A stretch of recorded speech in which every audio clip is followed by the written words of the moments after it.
Welcome to Intuitive Conversations, a podcast about intuition, spirituality, and growth. And I'm your host, psychic, medium, and intuitive artist, Nicole Bowman. I want to thank you guys so much for being a part of the show today and for sharing your light with me. Today, we're going to talk about a lot of things, but before we get started, please take a moment to like the podcast, to follow it, and to write a positive review, because when you do, it helps the podcast to grow and build. So today, we're going to be talking a little bit about intuition. And intuition is just the gut instinct. It is the inner knowing. It tells you do or don't, will or won't. It's very, very simple, but a lot of times it gets complicated. So we're going to talk about it because intuition is simpler than you think. And we're going to move into that in just a moment. As I said before, I want to thank everybody for being here. So as I said, intuition is the gut instinct. It is the inner knowing. And contrary to popular belief, it's non-emotional in nature. A lot of times, people will confuse intuition with psychic abilities, such as clairsentience, where you're feeling things, clairvoyance, where you're seeing things, or clairaudience, when you're hearing things. But with intuition, it just happens very low in the body. It's a gut instinct. It's very, very visceral. And you often don't get a lot of information when it comes to intuition. You just know that you need to move in one direction or step away. You need to move towards someone or against them. It tends to be very, very low in the belly. A lot of people describe it as having butterflies in your stomach when something feels off, or something firm in the belly when you know that your intuition is telling you to move towards something. But a lot of times it's difficult. It's difficult to work on your intuition and trust your intuition. One of the things that I tell people again and again is to go back to childhood. I always recommend we go back to childhood because that's the point in your life where you trusted yourself. That's the point in your life where you knew who you were before the world told you who you were not. And a lot of times you have to go back to places in your childhood where you were innocent, before your innocence was lost or before your innocence was taken.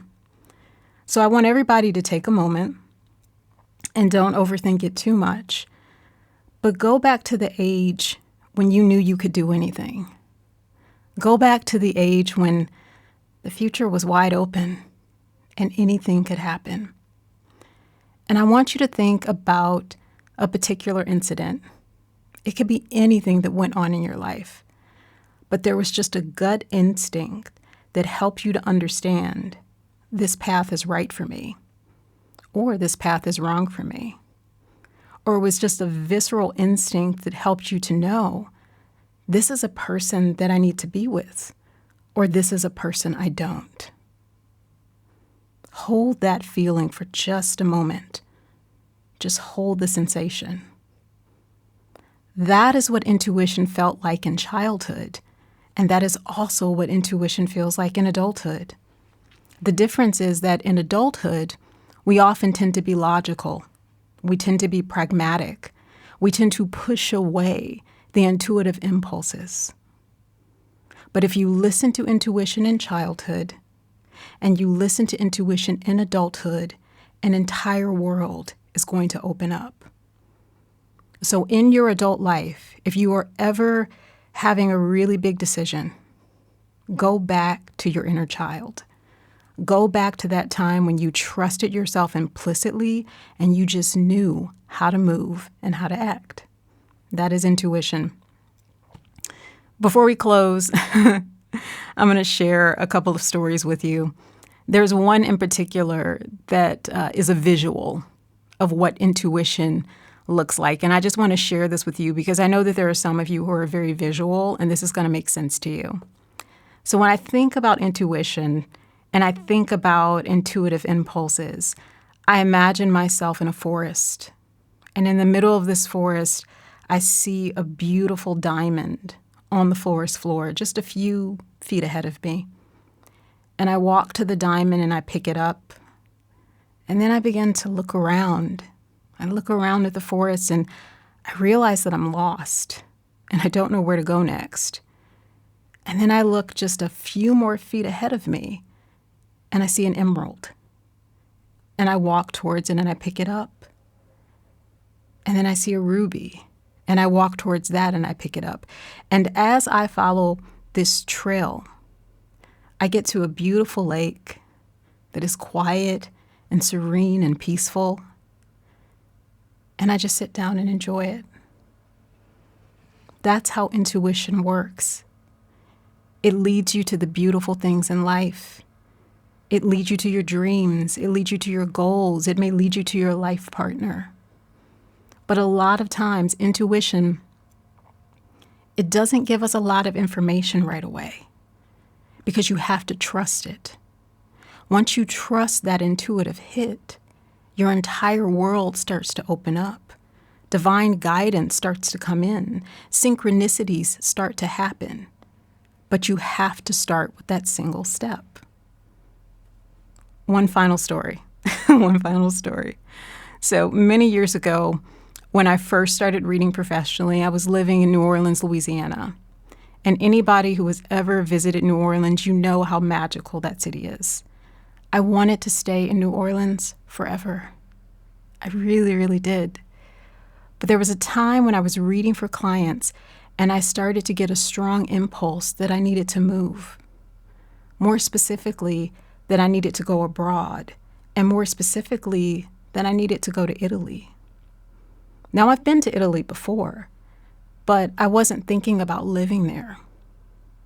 But I felt this strong impulse that I needed to go. And so I put a plan in action. I left New Orleans, and I traveled all around Italy.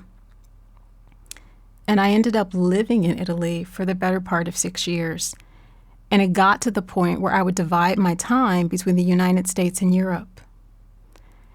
And after traveling to Italy, I traveled to Morocco and Romania and all over the world. And then all of a sudden, I found myself in Mexico. What's interesting is, if I don't take the intuitive hit to go to Italy, I never get to Morocco, I never get to Romania, and I never get to Mexico where I'm recording this right now. But my mind couldn't have dreamt all of that up. It just couldn't have. And if Spirit would have told me all of those things in the beginning, I wouldn't have followed my intuition. So this is why you have to start with that first step. You have to trust your inner voice, and you have to let Spirit guide the way. So I want to thank you guys so much for sharing your light with me today. I hope you enjoyed this episode. If you like intuitive conversations, please share, subscribe. Also go to NicoleBowman.biz for readings and more. And if you are interested in other episodes or things that you would like to see, send me an email. Shoot me an email at intuitivenicoleb@gmail.com.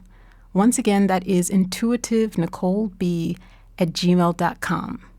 And as I always say, always remember to live your light, live your bliss, love yourself, and trust your intuition. Ashe.